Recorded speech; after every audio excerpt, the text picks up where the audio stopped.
Assalamualaikum warahmatullahi wabarakatuh. Saya perwakilan dari kelompok 5 akan menjelaskan mengenai tabungan. Sebelum itu, kelompok kami terdiri dari 1. Putri Ayu Anggelia dengan NIM 2016000023. Kedua, Fatimatu Zahro dengan NIM 2016000025. Ketiga, saya sendiri, Nadia Sofinatul Nisa dengan NIM 2016000029. Yang keempat adalah Lailatul Badriyah dengan NIM 2016000030. Dan yang terakhir adalah Abraham Alberto Girendra dengan NIM 2016000104. Kali ini materi yang akan disampaikan yaitu pengertian tabungan, pencatatan transaksi tabungan, penarikan tabungan, sarana penarikan tabungan, pembukaan tabungan, perhitungan bunga tabungan, hadiah untuk penabung, dan tabungan ongkos naik haji atau ONH. Pengertian tabungan. Tabungan adalah simpanan masyarakat atau pihak lainnya yang penarikannya hanya dapat dilakukan dengan syarat yang disepakati, tetapi tidak bisa menggunakan cek, biliet giro, atau yang dipersamakan dengan itu. Pada awalnya, tabungan di Indonesia hanya ada 3 jenis, yaitu Tabanas, Taska, dan tabungan ONH. Namun, setelah tahun 1989, Bank Indonesia memberikan kebebasan kepada bank-bank komersial untuk menciptakan produk tabungan. Setelah itu, pencatatan transaksi tabungan. Setiap setoran tabungan akan dicatat sebesar nilai nominal setoran, dan selanjutnya disajikan sebesar nilai kewajiban. Untuk setor tabungan, seorang penabung bisa menggunakan uang tunai, warkat, transfer masuk, dan sebagainya yang disetujui oleh bank. Penyetoran tabungan tidak hanya bisa dilakukan pada bank tempat penabung membuka tabungan, namun bisa dilakukan di kantor cabang lainnya. Nah, apabila hal itu terjadi, maka akan dicatat pada rekening antar kantor atau RAK. Baik, selanjutnya saya akan menjelaskan tentang penarikan tabungan. Penarikan tabungan hanya bisa dilakukan secara tunai di setiap counter-counter cabang bank yang bersangkutan atau dengan menggunakan alat tertentu berupa kartu ATM. Nah, selanjutnya sarana penarikan tabungan. Setiap bank melakukan sarana penarikannya sesuai dengan prosedur di setiap masing-masing bank.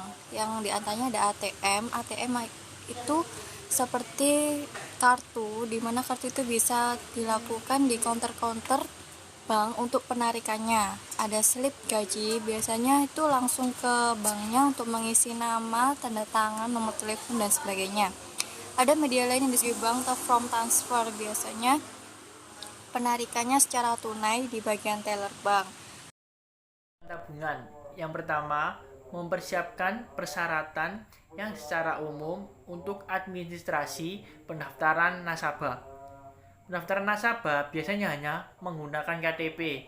Yang kedua, jenis buku tabungan yang akan dipilih. Biasanya ada 3 jenis buku tabungan: silver, gold, dan platinum.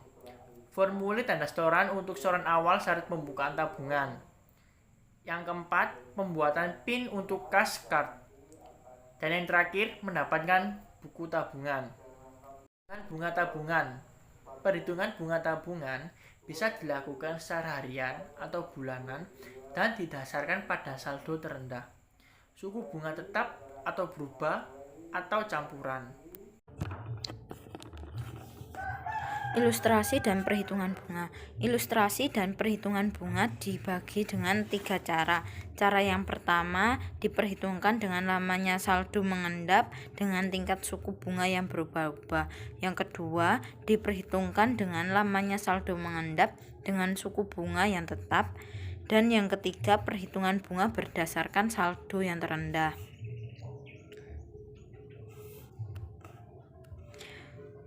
Untuk lebih jelasnya bisa diperhatikan pada tabel di atas. Contohnya, pada tanggal 1 Mei 2015 tingkat suku bunga ditentukan sebesar 12%.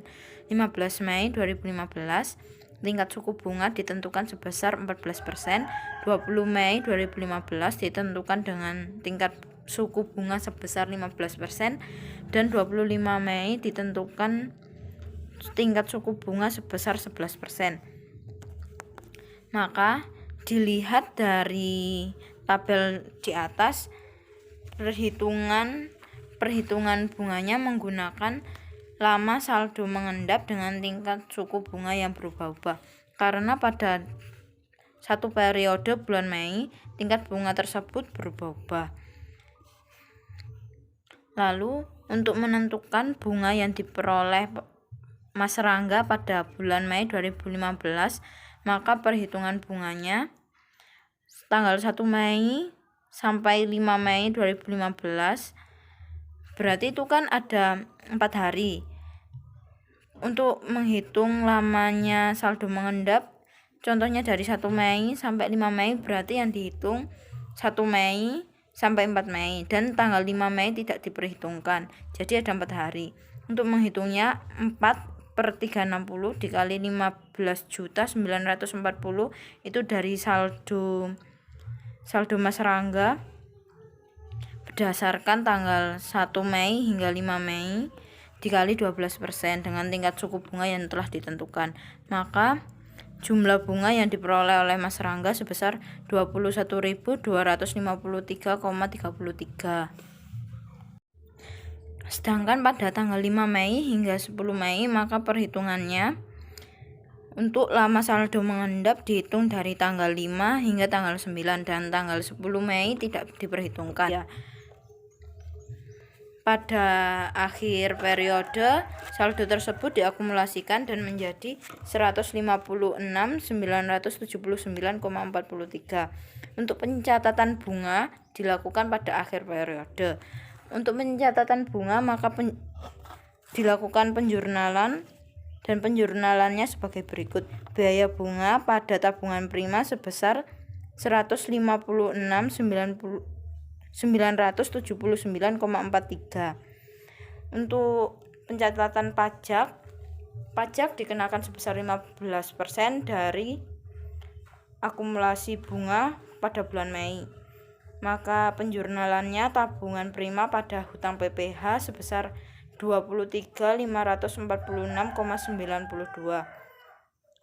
Dan apabila pajak tersebut disetorkan ke kas negara, maka bank melakukan pencatatan sebagai berikut. Hutang PPh pada giro kantor kas negara sebesar 23.546,92. Yang kedua, perhitungan berdasarkan lamanya saldo mengendap dengan tingkat suku bunga yang tetap. Nah, pada contoh di atas, suku bunga ditentukan sebesar 12%. Maka untuk perhitungannya sama seperti tingkat suku bunga yang berubah-ubah, hanya suku bunganya yang sama sebesar 12%. Yang ketiga, perhitungan bunga tabungan berdasarkan saldo terendah dalam bulan yang bersangkutan dengan bunga yang berjenjang. Contohnya seperti pada tabel di atas, ditentukan oleh pihak bank dengan saldo 0 sampai 10 juta, maka suku bunganya 12%. 10 juta sampai 20 juta ditentukan sebesar 13%. 20 juta sampai 50 juta ditentukan sebesar 14%, lebih dari 50 juta sebesar 15%.